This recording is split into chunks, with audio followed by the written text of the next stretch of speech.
Hi everyone, this is Debbie from Project 39 Mini Albums. I am crafting today in my RV as usual, and I am making some Halloween projects. I had picked up this spooky bundle from scrapbook.com. If you ever see bundles on scrapbook.com, take advantage of them because they're a great value. So with this one, you got some spooky pattern paper.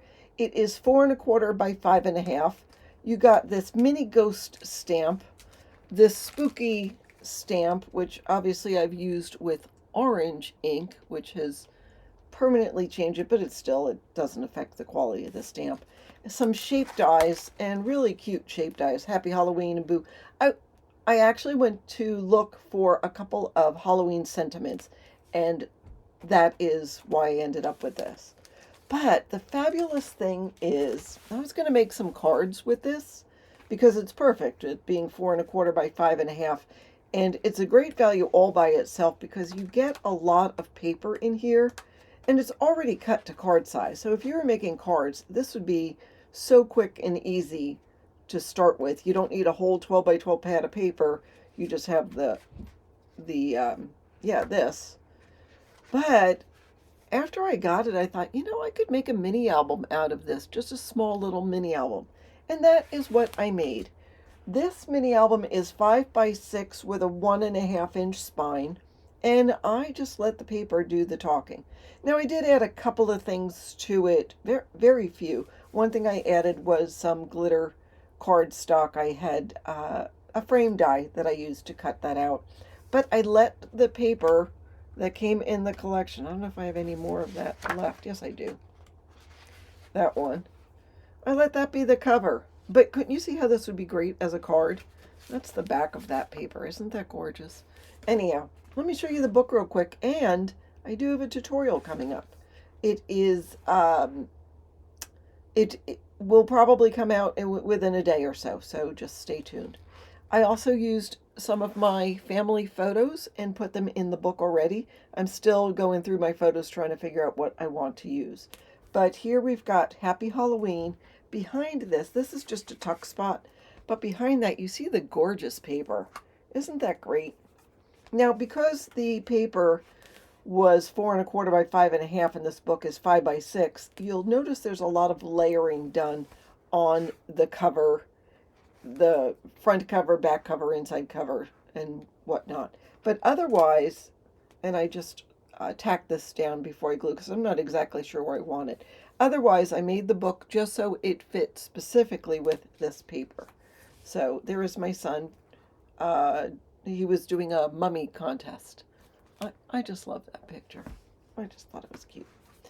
Uh, if I take this off, then you can see the beauty of the paper. This is just gorgeous. The pink Halloween with the orange and the black is just gorgeous.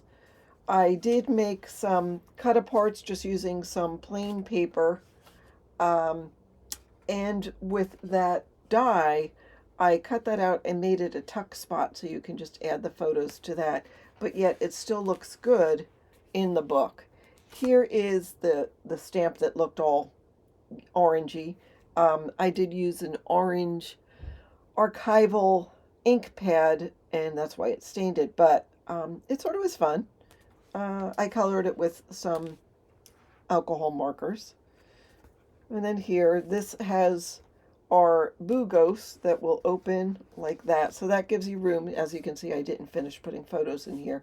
But that will give you room to journal and adding a bunch of photos.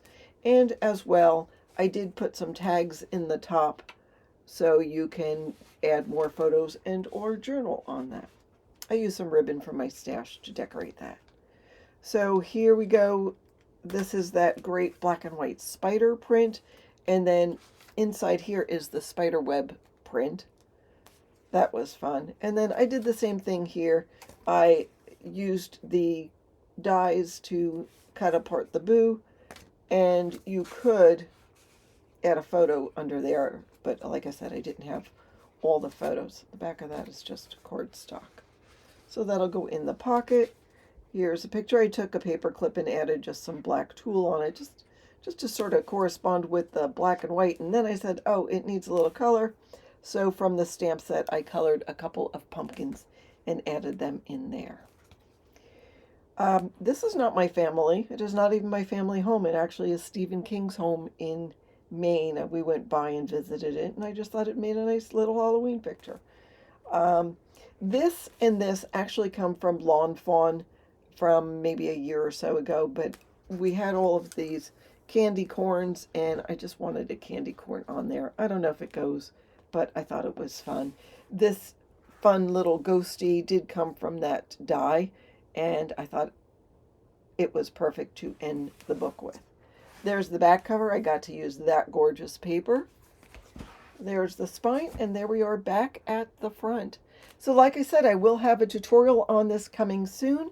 Just wanted to show you this fun Halloween mini album using this fabulous sized paper, 4¼ by 5½ from scrapbook.com. I do have enough left to make another one, and I will have probably not enough to make two. I mean, I could if I stretched it, but I'm going to make cards with it. I mean, that is why I bought that. And I do send out Halloween cards. So I'm glad you followed along. Thank you so much for watching. Have a fabulous day.